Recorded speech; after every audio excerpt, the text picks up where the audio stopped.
just looking at this, eventually down with the numbers, and forgive the complexity of the table, but the end result is that if you actually incorporate in this this carbon debt associated with the land use change, it turns out that corn ethanol, a lot of the biodiesels, turn out to actually be a bigger impact with greenhouse gas emissions than gasoline. So if we're actually looking for that green renewable energy supply, we have to be very careful about the types of things that we use, because we may actually do more harm than good in terms of greenhouse gas emissions. So what about cellulosic ethanol from switchgrass? Well, it's going to depend on where you grow it. You know, it's a perennial, it's great, it can store carbon, it can prevent soil erosion, but if you're growing it on arable land that otherwise you could grow food, then you're displacing that food production to someplace else that might turn around and cut down a forest in order to do so, and so all the benefits you created from your cellulosic ethanol and switchgrass just were offset by the fact that another country just cut down forest to grow the food that you're not growing anymore. Jatropha, here's an interesting one that you can have some fun with. It can be grown, you know, in pretty marginal land. They're doing some experimental plots in Santa Barbara right now. One thought would be, for example, after the landfill closes, when you cap it off, you can grow jatropha on the landfill and produce biodiesel from this high oil-rich plant that can be used to run the county vehicles. Well, there's a regional solution. It may not be national, it may not be global, but that's an interesting one to play with. Can you create a company out of that? Can you train a workforce to actually produce jatropha in anticipation of the closing of the landfill that you can't do much else on except create a park or maybe grow this plant? So now you're starting to meet the needs of a local area and be more regional, which in many cases I think what you're seeing here is that when we look at renewable energy, we're not looking at a silver bullet, we're looking at silver buckshot. And this may be one of those possibilities. And then I think we're going to hear later on about algae, so I won't go into great depth on that one. But here's another concept, you know, biodiesel from algae. Well, here's another one. Why not use the algae to treat wastewater and pump carbon dioxide from a coal-burning power plant in as a feed source and actually create biodiesel by taking care of two waste streams?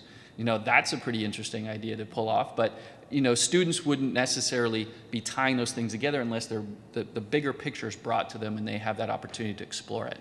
And the one thing that I've found in my classes is you don't need to have students, they don't need to have an extensive background in engineering or material science in order to tackle these things. They're interested in it.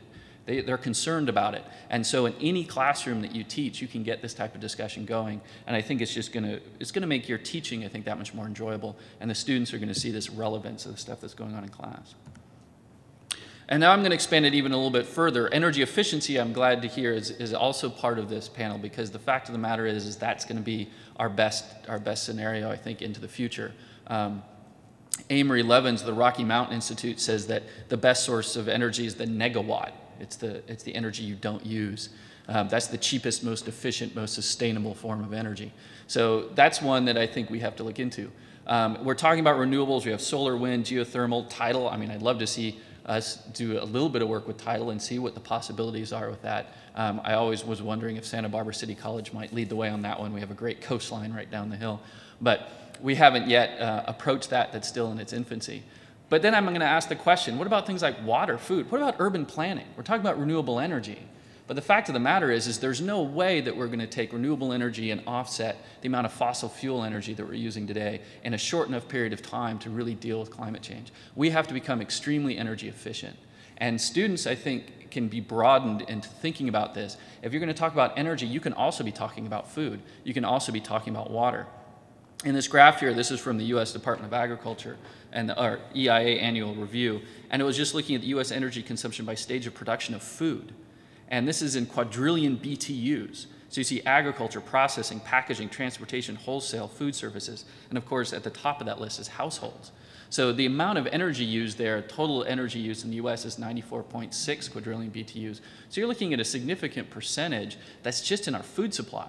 An interesting paper came out not that long ago that indicated that we waste something like 27% of our food, and the embedded energy in that represents 2% of our entire country's energy use. So you want to talk about energy, you can talk about food systems. Are we training students to actually make our food system more energy efficient? Biocides, fertilizers, irrigation, mechanization, and transportation, all of those things. I mean, that entire food system is embedded in fossil fuels. So we want to be able to provide this workforce training in renewable energy, but we also have to be teaching students the ability to think critically about our existing infrastructure and how to make that more efficient. And that might actually be one of the greatest benefits we do for this whole energy situation. 10 calories of petroleum required now to produce 1 calorie of food. We're about as inefficient as it gets in terms of energy as we've been in history. 20% of current US fossil fuel consumption is used to grow, process, and distribute food. So this is, again, a major source of our energy use, and again, a possibility. It turns out that if we're actually going to create a more sustainable agricultural system, we have to make farming sexy again. So making it an energy system might be one of those ways of doing that.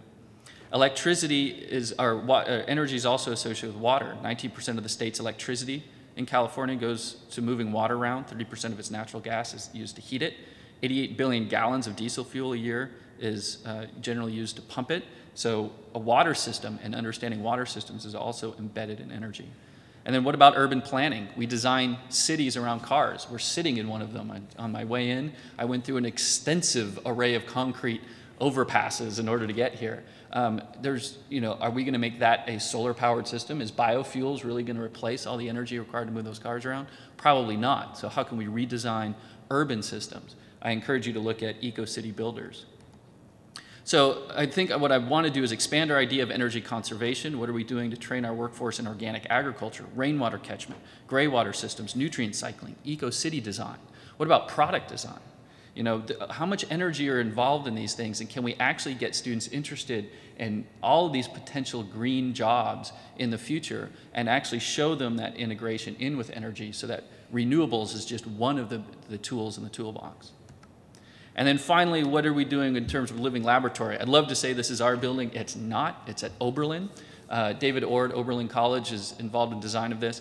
So, here's a system where that pond in front actually reflects energy into a passive solar building. That's the type of integrated design we want to start teaching students. It's not just a matter of putting solar panels on the roof. It's a matter of designing an integrated ecological system so that basically the solar panels are an afterthought to offset the last bit of energy use that building requires. So this type of integrated design is something that I think the students are willing to do. They want to see it. And the great opportunity that we have as colleges is that we can train them quickly, but we should be doing it on our campuses as well to create examples for them to walk out of the classroom and see this extensive living laboratory around them that they can learn in their backyards. And with that, I'll finish. Thank you.